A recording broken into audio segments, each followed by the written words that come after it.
বাঁচার কোনো সুযোগ নাই, কারণ জমিনকে আল্লাহ কথা বলার সুযোগ দিবে। জমিন কথা বলবে, কি বলবে জানেন? জমিন কথা বলবে।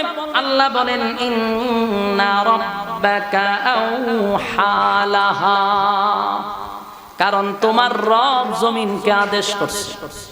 জমিন এমনি এমনি কথা বলে না। মানুষ বলবে জমিন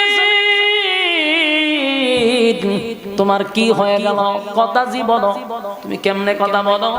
আল্লাহ বলেন বিআন্না রাব্বাকা আওহা লাহা। জমিন এমনি এমনি কথা বলে না, জমিন এমনি এমনি কথা বলে না। জমিনকে অর্ডার দিছে তিনি কে? আরো জোরে ঈমানের আওয়াজে বলুন কে? জমিন কথা বলবে গো। আমার মালিক বলে আমি জমিনে অর্ডার দিছি, তাই জমিন কথা বলে। কি বলে?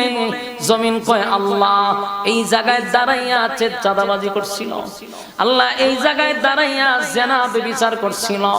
হ্যাঁ মালিক, আমার উপরে দাঁড়াইয়া আপনার নাফরমানি করছে। আল্লাহ আমার জমিনে দাঁড়াইয়া আল্লাহ আপনার নাফরমানি করছে।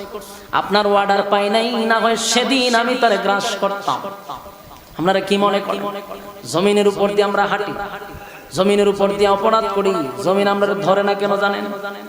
মালিক অর্ডার দেয় নাই। মালিক যদি অর্ডার দিত তাহলে জমিনের উপরে দাঁড়াইয়া যেই পরিমাণ অন্যায় অপরাধ আমরা করি, মাটি ধৈর্য ধারণ করতে